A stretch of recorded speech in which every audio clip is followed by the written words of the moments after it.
Good evening, everyone. I'm really pleased to have with us tonight a full-time NFT content creator, and I got a couple of emails from a couple of you. Got a couple of emails from some of you, saying how excited you are to be meeting in the flesh a real-life NFT content creator. So without further ado, let me do a quick introduction. The person who's going to be presenting is Chanel Lee. She actually just became a full-time content creator for NFTs recently. Prior to this, she was working at the tech firm Bocado, where she helped set up the foundation for its Asian sales pipeline.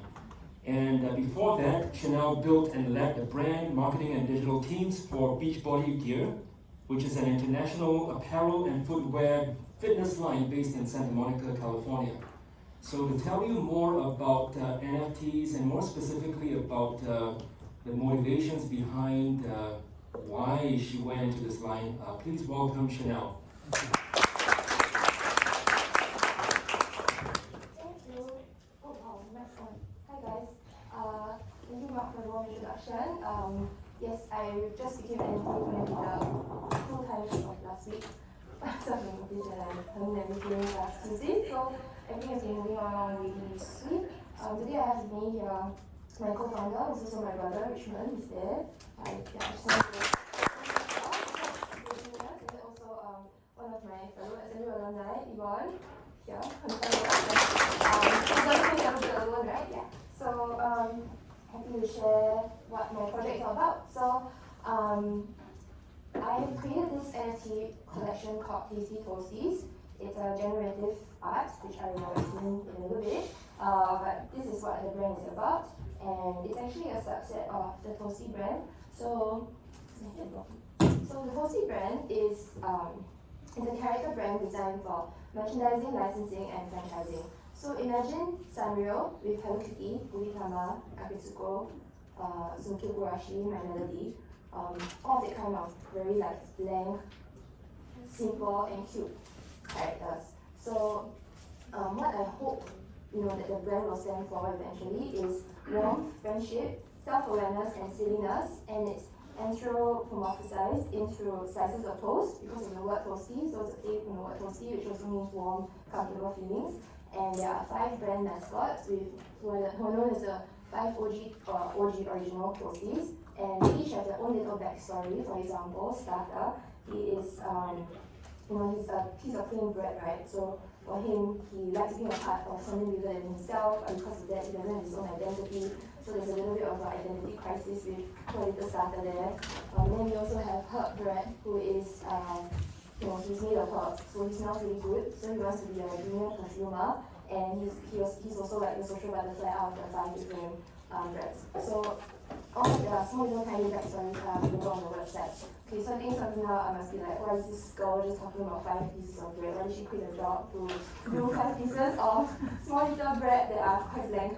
So okay, yeah, right. If you want to do the rest of the stories, they're on my website, www.ttoasty.io.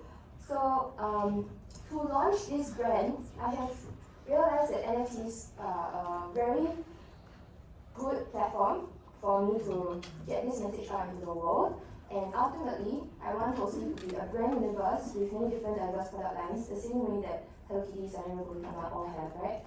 You'll see them in stores, on lunch boxes, you'll see them on planes, Viva Airlines, a full Hello Kitty chartered flight, and then you see there's Buritama Cafe, there's in different Asian countries around the world. So ultimately, to build this brand universe, I think there needs to be a few different things in the mix. Number one, we need a captive fan audience. Hello Kitty, she's been around 40 years. She barely has any story, but she's everywhere.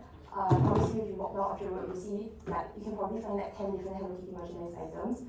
But before I want to launch that, I need to build a new group of fans. And I think NFTs is one new way for me to capture that fan base and that community. And then on top of that, in the future, once there is a locked-in group of fans through the NFT launch, then I can do direct-to-consumer merchandise, and down the line, expand it through licensing and franchising. And the beauty of NFTs is also it's built on the Ethereum blockchain, which uses smart contract technology. So Sanrio, which I'm heavily inspired by, is a 40-year-old or 60-year-old licensing and merchandising company. And the majority of their revenue, at the peak, I think they were like $1 billion, maybe after COVID, $500 million.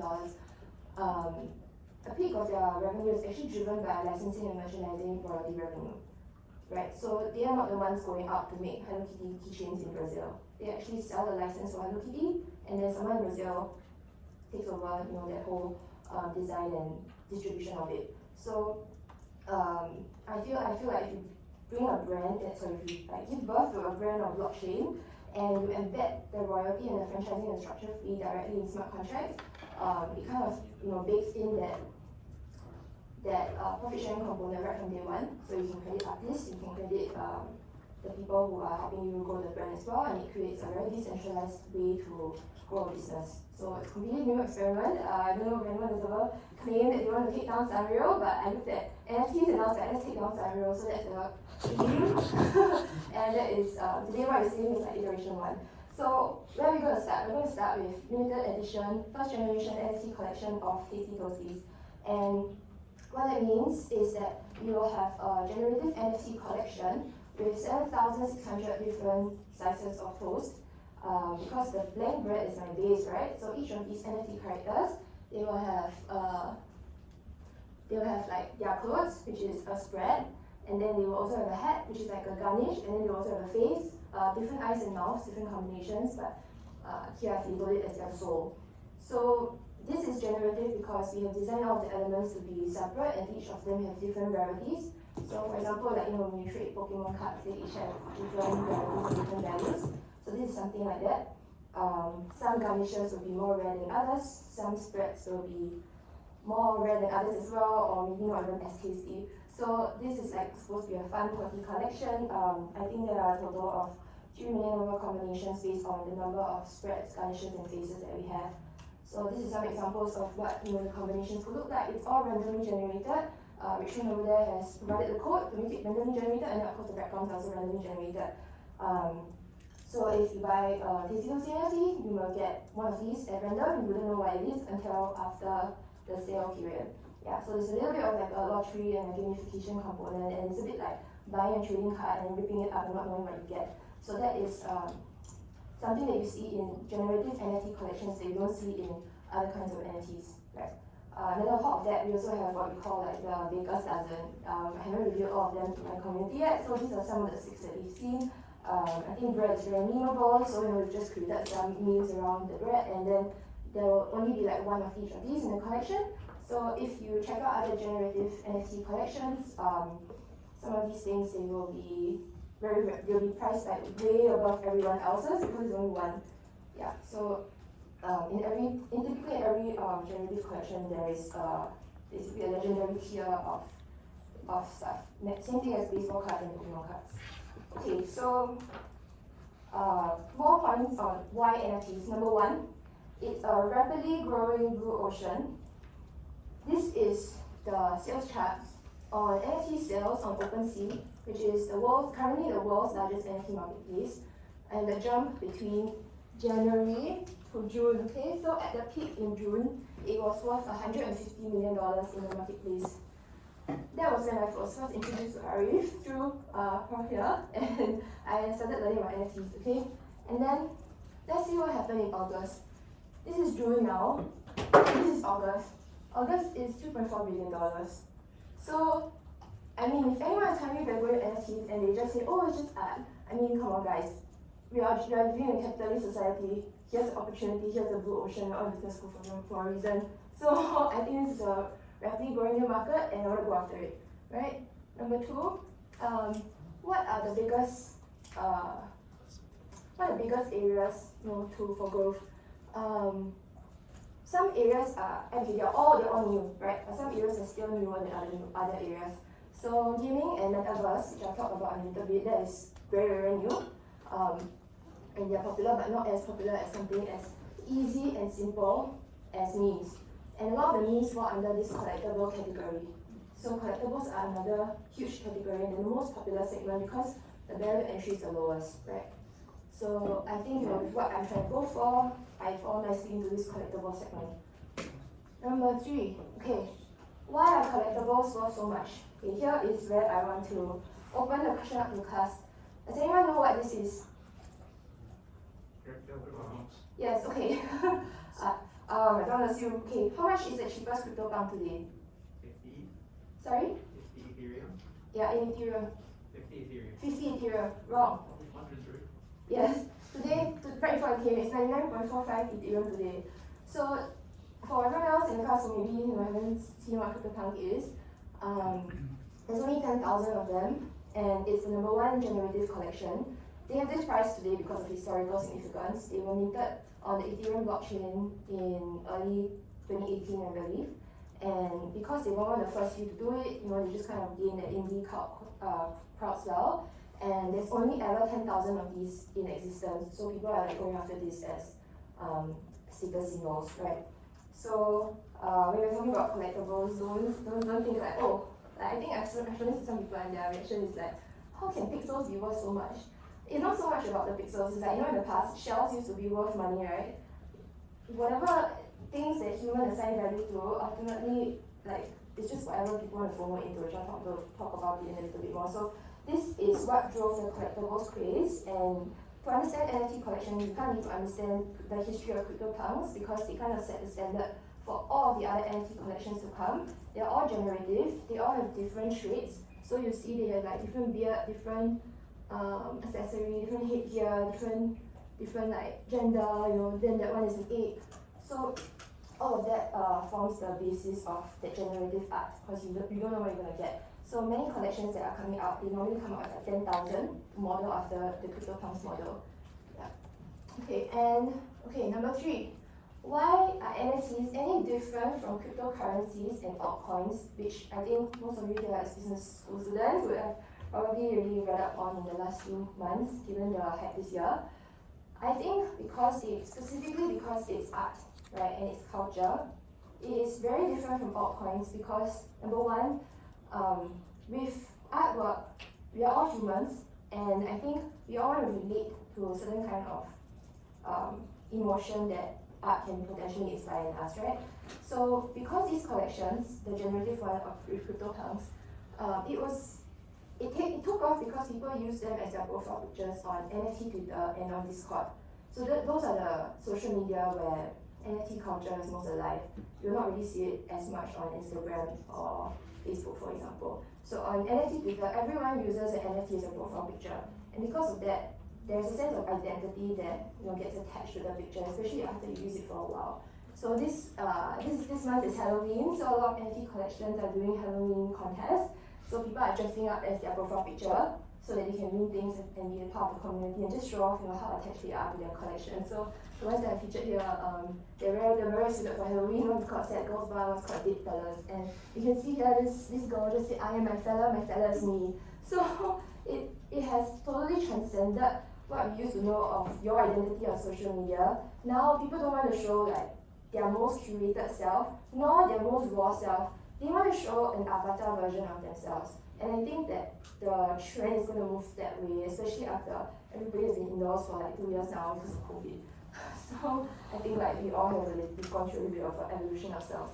Number 2, because of the scarcity of the collection, remember I mentioned CryptoPunk is only 10,000, right?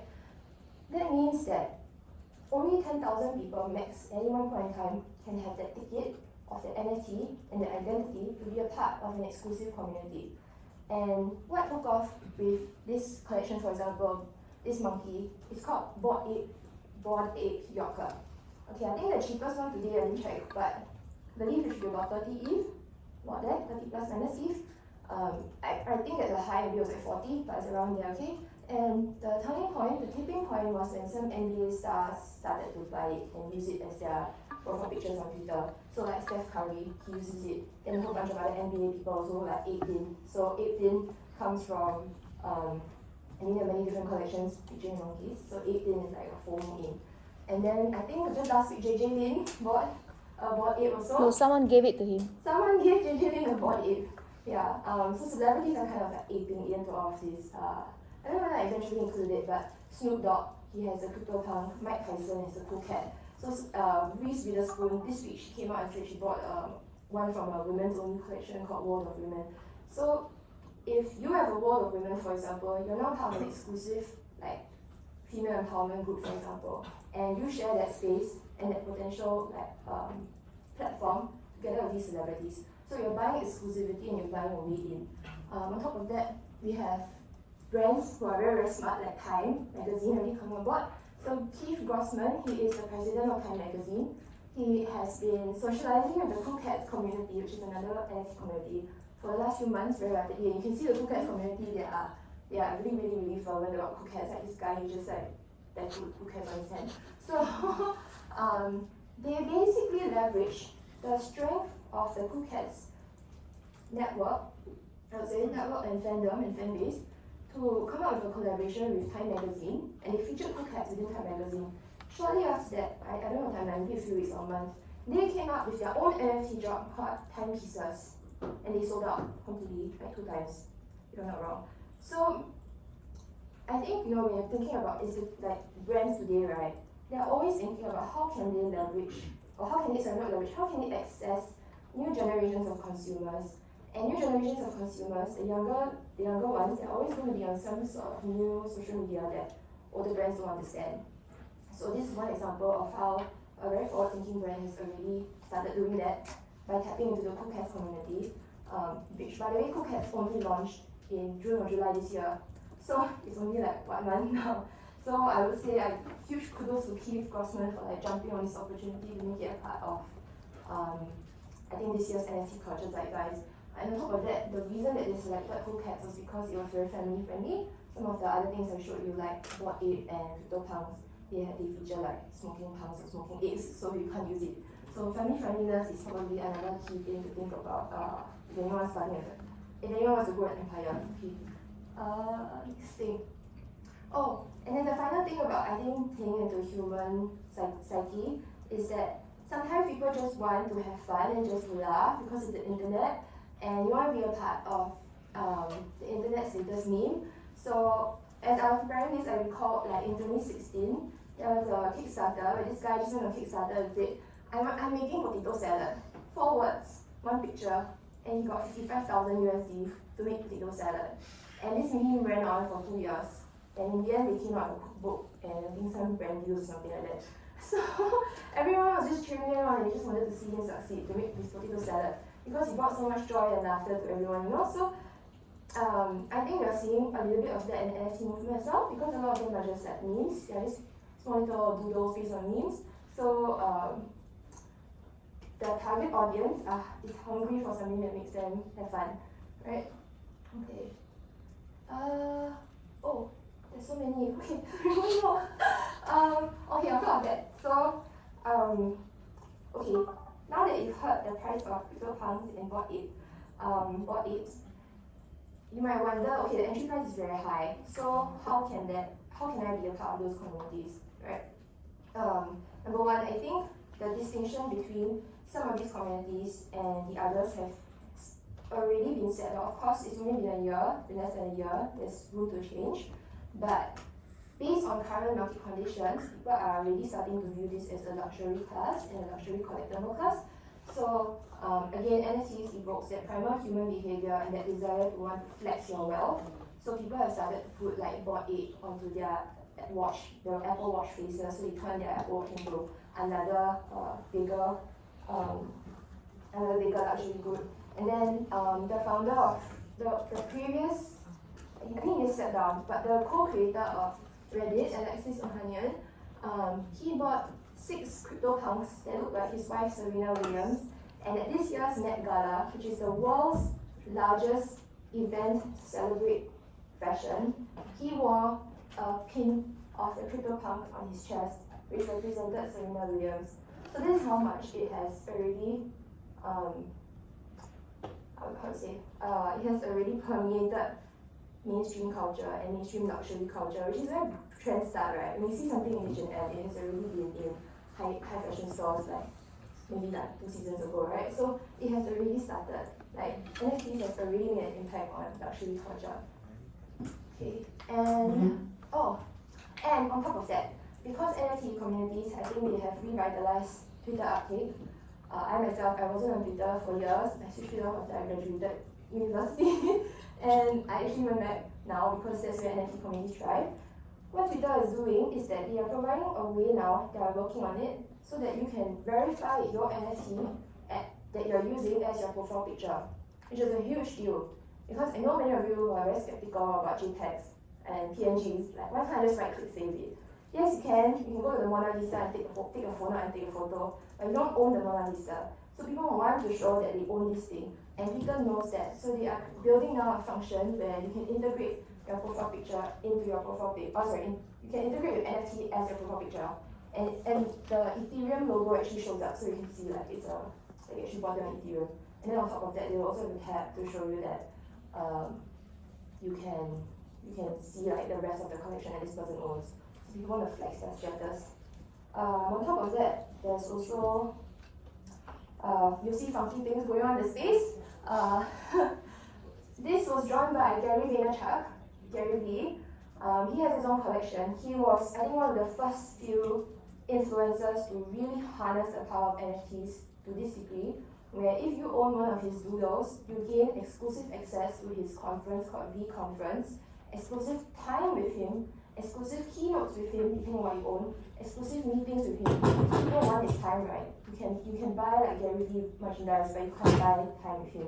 So he has done that through his NFT collection, and then it gained a lot of steam, and then he was invited to auction off his NFTs at Christie's, and I bet he just took like what 10 days to draw this. I'm sorry Gary V if you ever watch this, but he basically got auctioned off for 412,000 USD at Christie's. So I know like the first ever intelligent AI piece that Arif did, which in my opinion is incredible. It was auctioned off for 500,000 USD. So yeah, if you think about it, it's just like what is the power of influence, right? And what is the value that you assign to a celebrity? Clearly, there is some merit here. So you either go by the influencer route, or you go by the smart tech route, or you try and invest to combine both. Anyway, just something I thought you guys would find interesting. Okay, speaking of Gary V, he also knows this. He knows the impact and the influence he has on people. He constantly puts on Twitter, FOMO buying is dangerous. But as humans, you see this trend going in, you can't help but you want to buy also. So you see like many different collections, they tend to have a spike and people sell off and stuff like that. So there is a bit of speculative trading element to it, but I think it wouldn't happen, if people didn't see that there is potential value coming out of this space to start with. Okay, yeah, I think this point that I wanted to make on why NFTs is something I made in my introduction, which is ultimately it is a brand new way of doing business, doing a licensing business, because smart contracts help to verify ownership and royalty payments and payouts. I won't go into the tech details of that today, but I will let Prof circulate these slides with listening to this video, so you can watch it. It's a podcast on bankers, and they feature Mark Cuban, and he basically talks about how in the future it wouldn't be all about all this generative art. It will be for something as mundane as your college textbooks. You buy one time, you use it once, then you sell it off, right? And then that goes through a few years before maybe the book is useless. But every time you sell it off, the original publisher is not taking a cut. In the future, there will be no physical textbooks, there will be digital textbooks. So it gave me a lot of food for thought when I first came across it, because I realized that there's so many things in the resale market where the original content creator is not reaping the full benefits of, and smart contracts is the only way to change that, right? So NFTs is also very financially interesting. Yeah. Oops. Okay, last one. Other thing, NFTs buy you a way into a brand new universe. So this is like next generation stuff, but basically, developers out there now are building what we call the Metaverse. If you've watched the movie Ready Player One before, that is a space where different characters from different games and different content creators can all come together to interact with one another or to play games with one another. And this is already happening. So the map on the screen that I've shown you is from a game called the Sandbox. Okay, and each tiny square in the sandbox is an NFT.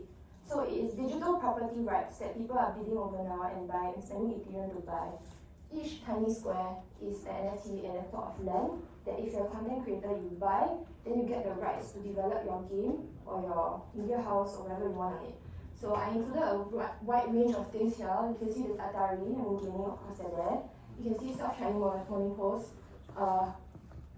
They're just like newspaper, but they're also there, right? And then Snoop Dogg was also there. And then of course there are many other independent creators and many more that I couldn't fit into this plot of land. If you see here, it's just like what I took was just this part. And I think in the middle is like Walking Dead and stuff like that. So right now, forget about real life property that our generation can never afford. What you want to buy is digital property. And I just went, okay, first question, why the heck would I want to buy digital property if like you can just create new one? Yes you can. But then like, you know, everything is still right down the location, right? When you buy a retail location, you want to buy the plot that is next to the plot that will get you the most eyeballs.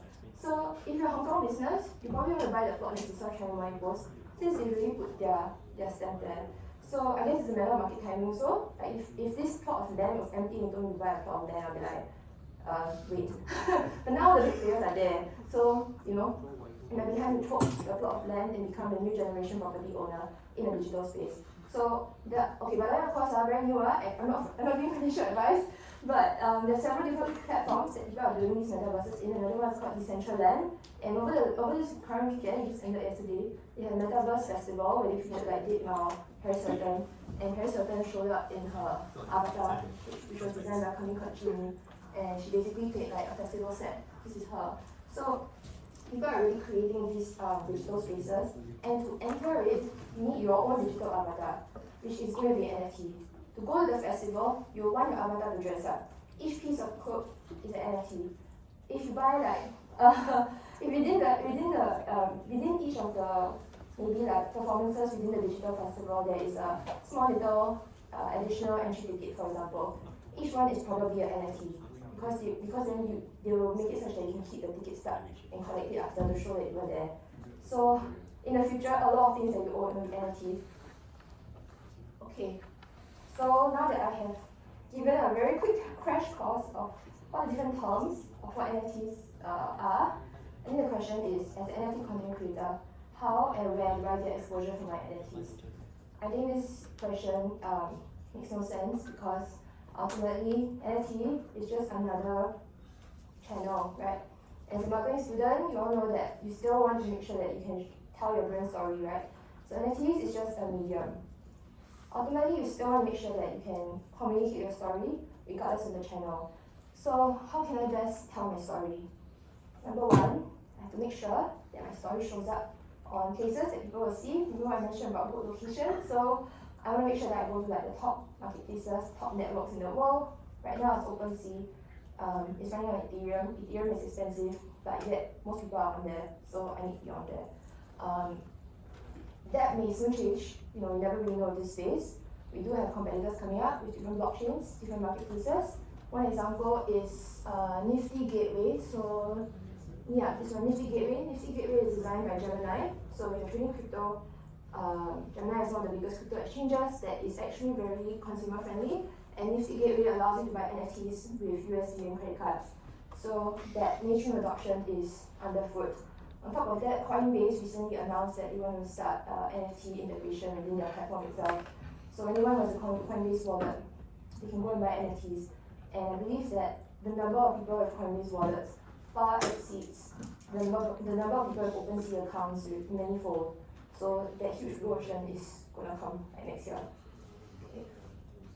Secondly, of course, goes without saying, go where the community thrives. In the NFT space specifically, that's Twitter and there's Discord. So you want to have to build that community. I think it's no different from building any other brand. You just want to make sure that you have transparent engagement, constant engagement of your fans, tell them what you're doing. Only other thing that maybe sets you apart from an established brand is that when you're starting out, you're incredibly close to the ground, so you get to know each one of them very quickly. But I think you can also say that with any new brand. So just go where the community is, and basically let's aim at the Twitter and Discord. Okay. Other thing, how to tell a story, collaborate with other content creators. for example, coming to this class, and this class is a piece of content, so collaborating, and also working with other influencers from the space. So I think Friday night I had a sharing with via also Fickle, who's a local Instagram blogger who also started her own crypto and NFT Discord channel a few weeks ago, and she's been educating Singaporeans about crypto and NFTs. And then I think on Tuesday, tomorrow night, I have another one with DeFi Singapore. So DeFi is decentralized finance, which is in a whole other world of crypto altogether. But there's a lot of education within the space, so keep collaborating, keep talking. And then finally, I think all of that was very, very much on the ground.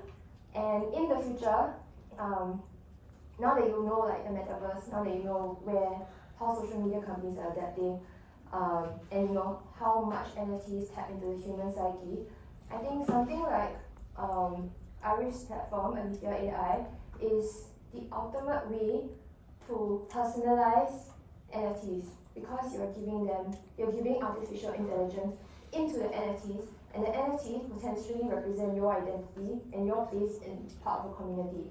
So if you can train your images or your your digital profile to have a certain level of intelligence, you can either create like non-playable characters, or you can create a slightly different version of yourself that's represented through your ape or your CryptoPunk or your Phuket or your Toasty, right? So I think this is the ultimate way that we can personalize something, and yeah, everyone kind of wants to imprint themselves or leave a legacy in the world. Maybe not everyone, but a lot of people do. So I think AI is one way to try that out.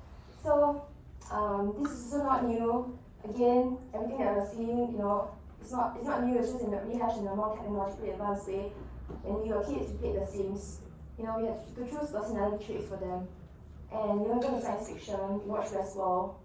I don't know how many people watch Westworld here, but you can actually like toggle the traits of each of the robots, right? So the same thing that we see here on these platforms, I think Arif has managed to create a way to kind of give people, put their tools into people's hands to create intelligent NFTs. So, sorry, is that okay? Okay, so through this technology, there's three components. One is the personality pod, which is the soul that can be attached to the NFT.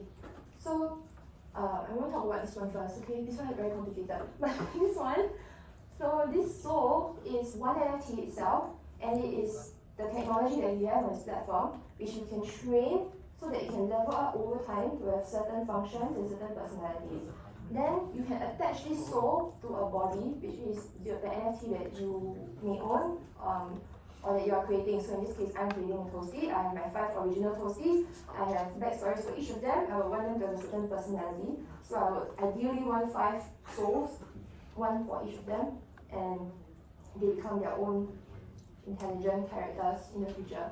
Then I think mind is something else that I won't touch today. I don't think it needs to go into your brief, but I believe this is how he's planning for the collective training of the personality pods to culminate in a stronger AI engine. Yeah.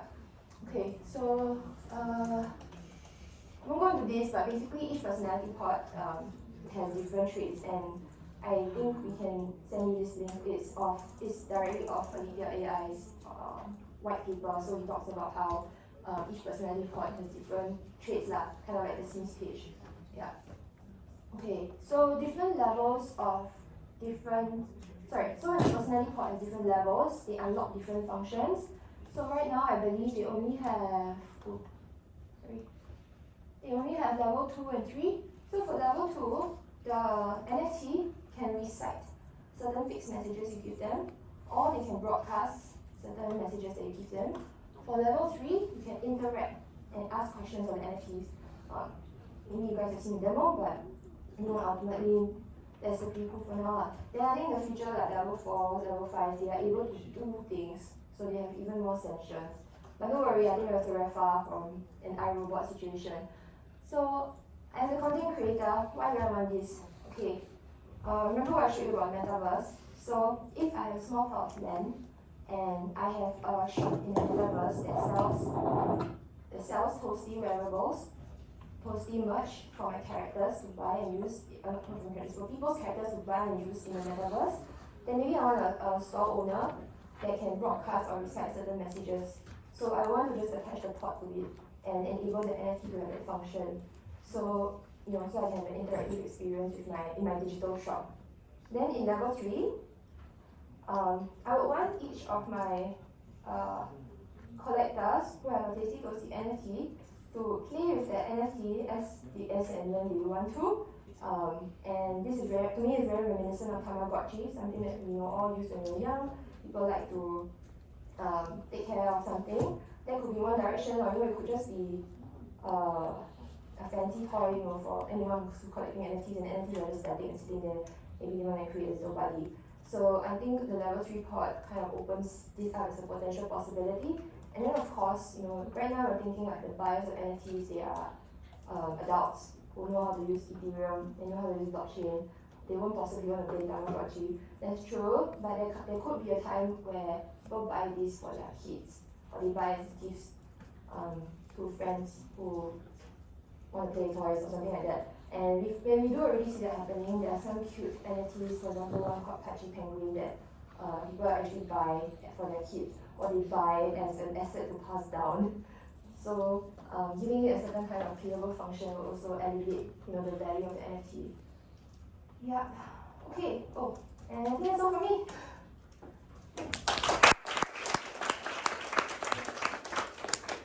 Any questions? Thanks very much, Chanel. Thank you. I think we probably have time for just 1 or 2 questions. Okay. Sorry, I know very long. Does anyone have any question for Chanel? Anyone online or offline? No? Oh, okay. We're going to have to use this so the people online can hear you. Hello. Hi. Thanks for the presentation. Of course. I was just curious how you decided on Toast.